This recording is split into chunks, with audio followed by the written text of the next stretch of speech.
Outros dizem que já tá lá em Jerusalém. Onde tá é difícil saber, né? Agora, a pergunta é por que esconderam? E qual é o Por que lance dela? sumiu? Sumiu só porque roubaram?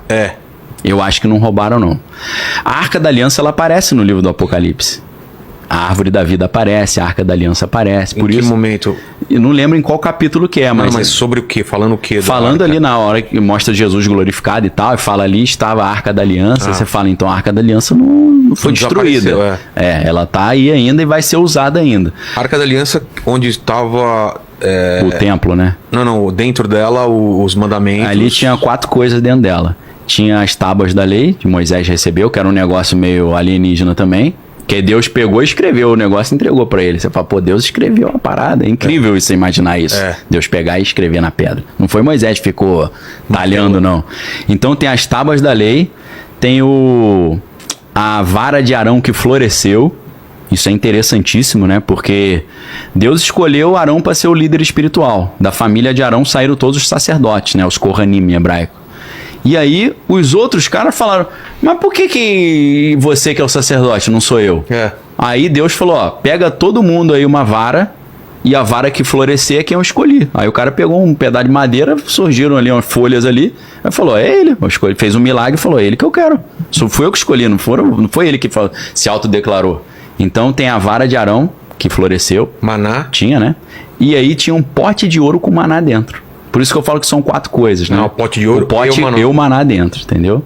Tudo isso tem uma simbologia espiritual muito forte, né? A arca... Maná é tipo um pão? Maná é um pão, é como se fosse uma... Sabe aqueles fungos assim que às vezes dá em parede? Sei. É como se fosse um negócio tipo aqui, é um pão, mas tem um formato meio, uma textura meio estranha, né? O maná. Que é uma coisa incrível, né? Que o maná caía certinho na hora certa, né? Os caras, vai cair o maná, caía. E aí no dia seguinte ele apodrecia. Não dá pra acumular. Era só pra... O cara tinha que ter fé que Deus ia mandar no dia seguinte. Não dava pra você juntar, né? Então, uma série de coisas impressionantes, né? Nessa parte da Bíblia. A Arca da Aliança tem uma teoria mirabolante aí de por que ela foi escondida. Porque a Arca da Aliança é uma arma de destruição em massa. Qual que é a última... aparição? Na época, dizem que ela sumiu na época que os babilônios, Nabucodonosor, conquistou Jerusalém. Depois dali, ninguém nunca mais viu. Tá. Entendeu? E ela teria um poder de destruição em massa? Porque, dependendo da interpretação na Bíblia, porque os números são letras, então a leitura varia.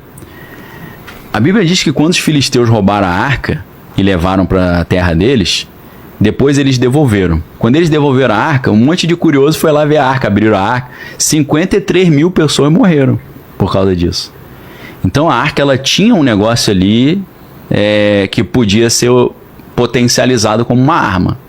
Você vê que o cara que tentou segurar a arca quando ela caiu morreu, quando encostou na arca.